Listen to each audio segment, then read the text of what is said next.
दुनिया के तमाम धर्म सिर्फ दो कॉन्सेप्ट पर टिके हुए हैं,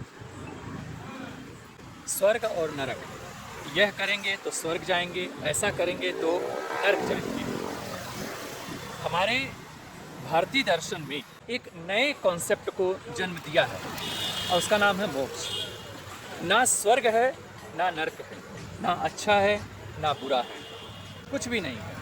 मोक्ष का मतलब कि इन सभी चीज़ों से भी तुम मुक्त हो जाओगे। यह सिर्फ है भारतीय दर्शन, भारतीय मनीषियों का एक विशेष प्रकार का दर्शन, यानी चित्त की एक ऐसी अवस्था जहाँ पर ना अच्छा है और ना बुरा, जहाँ पर ना शुभ है और ना अशुभ, जहाँ पर ना देव है और ना वहाँ पर राक्षस। यानी इन सभी चीज़ों से भी मुक्ति के बारे में भारतीय दर्शन बात करता है, मोक्ष।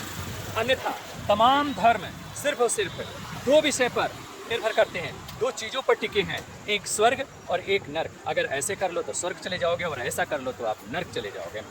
भारतीय दर्शन कहता है नहीं, स्वर्ग और नरक के ये जो पेंडुलम है, उस पेंडुलम में झूलने से अच्छा है कि एक नया दृष्टिकोण बनाए, एक नया और अवस्था हो सकता है जीव का, और उस अवस्था को कहते हैं हम मोक्ष, मुक्ति, परम मुक्ति, जहाँ पर यह सभी चीज़ें एग्जिस्ट नहीं करती हैं। ना वहाँ शुभ करता है ना वहाँ अशुभ करता है, ना वहाँ जन्म करता है ना वहाँ पर मरण करता है, ना वहाँ पर जिंदगी करती है ना ही वहीं पर मौत करता है। बाकी ये सभी चीज़ भस्मीभूत हो जाते हैं मोक्ष में। और जीव इन सभी प्रकार के जो बंधन है, इन प्रकार के जो नए नए कह सकते हैं प्रोपेगंडा है जीव को उलझाने का, ये उससे जीव को मुक्त करने की, जीव को एक नई हायर डायमेंशन में शिफ्ट करने की, उसके ऊर्जा चेतना को, परम तत्व को विलीन करने की बात करता है। यानी जो आत्मा है वह स्वयं परमात्मा में विलीन होकर परमात्मा में बन जाए, परमात्मा हो जाए,